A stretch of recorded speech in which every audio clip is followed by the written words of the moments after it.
आज शनिवार दिनांक 25 जानेवारी 2025 राष्ट्रीय मतदार दिन। या निमित्त मी सहाय्यक प्राध्यापक Rupali Sunil Patil N D Chougule group of institutions Asurle Porle यांच्या वतीने आपणा सर्वांना आजच्या या दिनाच्या खूप खूप शुभेच्छा देते। तरुण आणि भविष्यातील मतदारांचे सक्षमीकरण ही थीम घेऊन आजचा हा दिन संपूर्ण भारतभर साजरा केला जातो। 2011 पासून 25 जानेवारी हा दिवस भारतीय राष्ट्रीय मतदार दिन म्हणून साजरा केला जातो। भारतीय निवडणूक आयोगाची स्थापना ज्या दिवशी झाली तो दिवस होता 25 जानेवारी।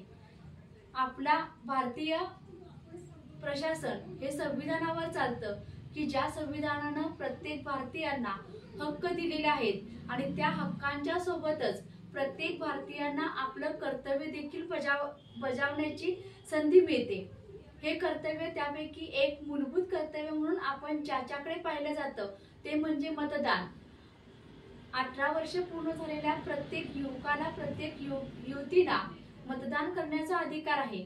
मतदान का करायचं तर आपल्या देशाची प्रगती व्हायची असेल, देशाला एक चांगलं खंबीर नेतृत्व पाहिजे असेल, प्रत्येक क्षेत्रामध्ये आपला विकास जर घडवायचा असेल तर तो विकास घडवण्यासाठी आपल्यामधूनच आपण एक नेता निवडला पाहिजे। आणि तो नेता नेमका कोणता असावा याबद्दल आपण मतदान करणं हे महत्त्वाचं आहे। मतदान प्रत्येक 18 वर्षे कंप्लीट झालेल्या प्रत्येक युवक युवतीने करायला पाहिजे। आजच्या काही दुर्गम डोंगरी भागात किंवा अशिक्षित समाजात असं म्हणलं जातं की मी मतदान कशाला करू, तर असं न म्हणता मतदान करणे किंवा मत देणे याविषयी जागरूकता लोकांच्या मनामध्ये निर्माण करायला पाहिजे। यासाठी 1 जानेवारीपासूनचा पुढचा कालावधी जो साप्ताहिक असतो त्यामध्ये नवीन मतदार यादीत नाव समाविष्ट करण्याचे देखील काम प्रशासनाने घेतलेलं आहे। हे प्रशासन काम करत असताना त्यांना देखील आपण सहकार्य करण्याची भावना आपल्यासारख्या युवक युवतींच्या मनामध्ये असणं महत्त्वाचं आहे।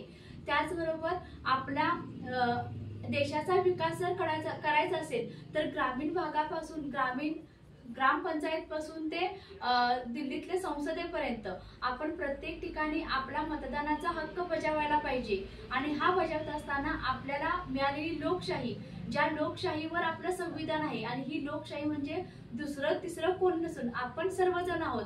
आपल्यामधूनच एक नेता पुढे न्यायचा आहे की ज्यांच्यानुसार आपल्या समाजाचा, आपल्या गावाचा, आपल्या तालुक्याचा विकास होईल। यासाठी मतदानाविषयी जागरूकता निर्माण करणे, मतदान यादीत आपल्या गावातील, आपल्या समाजातील प्रत्येकाचं नाव समाविष्ट करणे हा यामागचा उद्देश आहे। म्हणून आजचा राष्ट्रीय मतदार दिन हा साजरा केला जातो। पुनश्च एकदा आपणा सर्वांना आजच्या राष्ट्रीय मतदार दिनाच्या खूप खूप शुभेच्छा देते आणि थांबते। जय हिंद, जय भारत।